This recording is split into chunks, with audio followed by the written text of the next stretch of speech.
وذكر فإن الذكرى تنفع المؤمنين. My brothers and sisters in Islam, the third way in how we can remain committed and steadfast upon the worship of Allah after Ramadan is no doubt to observe our 5 daily prayers at least and be consistent with that.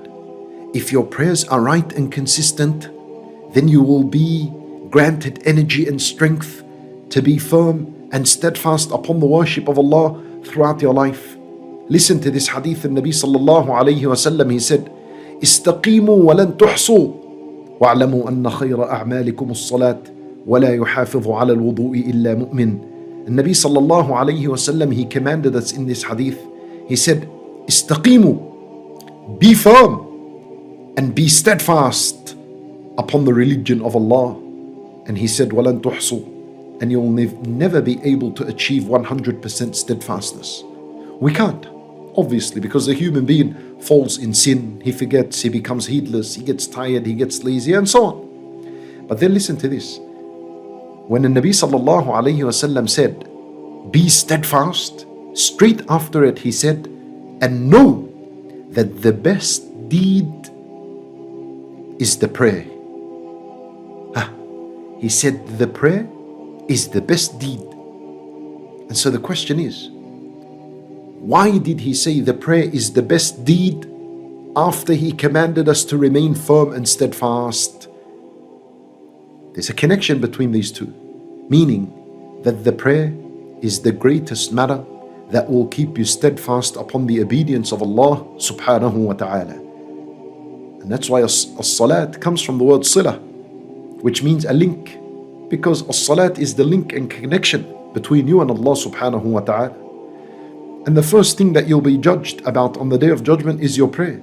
If it is good and upright, meaning you fulfilled all the pillars and the obligations of the prayers, then everything else is right. Everything else that you did in life is all good. Imagine, and all your fasting, your zakat, your dua, and everything will be perfect and tops. And if this prayer was abandoned and neglected and wasted, then all your good deeds that you did throughout your life are also wasted and abandoned and all rejected. So there is no doubt that the greatest matter that will keep you steadfast upon the deen of Allah is that you observe your prayers on time and carefully. The prayers, especially the obligatory prayers. If you find yourself after Ramadan praying your prayers on time, that's a good sign that your Ramadan was accepted. And that's a good sign that you are being steadfast and firm after Ramadan. And add to your obligatory prayers some sunan prayers. Don't neglect the sunan prayers. Pray the sunan al-rawatib, 2 rak'at before Fajr at least, 2 rak'at before Dhuhr, 2 rak'at after Dhuhr, and 2 after Maghrib, and 2 after Isha. That's a sunan al-rawatib. They are 10 rak'at. Yes, there are other madhahib that mention it's 12 rak'at, and they make that 4 before Dhuhr. But the correct opinion, wallahu alam, is that sunan al-rawatib is 10 rak'at. Very easy, wallahi, it is very easy to pray them. 2 before Dhuhr, and 2 before Fajr, and 2 after Dhuhr, and 2 after Maghrib, and 2 after Isha. Very easy. And I tell you, the easiest way to pray them is as soon as they cross your mind, get up and pray. That's it. Act upon the thought. The moment the sunnah prayer crosses your mind, get up and pray it. You see, if the sunnah crosses your mind, and then you say, I'll pray it later, I'll pray it later, the more you delay it, the tougher it's going to be to get up and pray it. The shaitan's waswas is going to be intense. And so that's the idea of mujahadatul nafs, the spiritual struggle, the mujahadatul nafs. It could be over in 1 second. As soon as you finish as-salat and you say astaghfirullah, astaghfirullah, astaghfirullah, get up. If you think that, if I read all the adhkar after the prayer, I'm going to not end up praying the sunnah after the prayer, then say astaghfirullah, astaghfirullah, astaghfirullah. Get up. Straight away get up and pray. Because as soon as you say Allahu Akbar, that's it. The struggle and the fight is over. It's finished. Khalas, there's nothing you're going to struggle about. Wallahi, it is very easy, my brothers and sisters in Islam.